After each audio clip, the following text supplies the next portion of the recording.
Nasawi ang 50 anyos na palay agent na kinilalang si Virgilio Hernando matapos itong masagasaan ng forward truck sa kahabaan ng Barangay San Alejandro, Santa Maria, Pangasinan.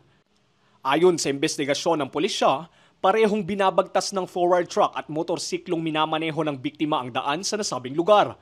Nag-overtake umano sa kanang bahagi ang motorsiklo at nahagip nito ang isang nakaparadang motorsiklo. Nawalan ng kontrol sa manibela ang biktima at natumba ito na dahilan upang masagasaan ito ng kasunod na forward truck.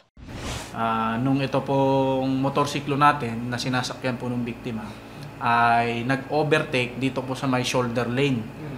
At kung saan po ay medyo natamaan niya yung isang sasakyan na unattended at natumba po yung motor. At yun na nga po, accidentally, na-run over po yung ulo nung ating biktima. At sa kasamang palad po na nagsanhi ng kanyang instantaneous death. Patuloy pa rin po yung pakikipag-ugnayan ng driver ng truck at ng pamilya. At mag-uusap po sila nito sa prosecutor's office kung magkakaroon po sila ng settlement doon. Dahil may nasawi nga po, merong pananagutang sibil. Slowly driving po talaga sila. Careful driving. And pinaintindi po namin sa kanila, sir, pagka ganito kasi, o whether kasalanan nyo or hindi, ang batas natin, kailangan ma-hold po kayo for further investigation. Naintindihan nyo naman po yun. Dead on the spot ang driver ng motorsiklo habang nagtamo naman ng mga galos sa katawan ang backride nito na agad itinakbo sa pagamutan. Hindi naman nasugatan ang driver ng truck. Ayon sa kaanak ng nasawi, sinundo umano ng biktima ang kanyang anak at pauwi na sana sila sa kanilang tahanan sa Barangay Dalayap nang mangyari ang aksidente.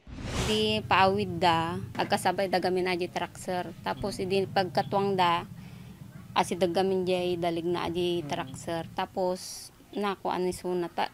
Ti panang kwa na gamin sir in kaslati kwada kanu indoron na kanu di anak na iso nga iso tinadalisan. Dakala sir. Ti kawad dagiti anak na laon unay. Nasa kustodiya naman ng pulisya ang driver ng forward truck na tumanggi ng magbigay ng pahayag.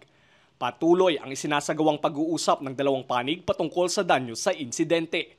Muli namang nanawagan ng otoridad sa mga motorista na magdoble ingat sa pagmamaneho.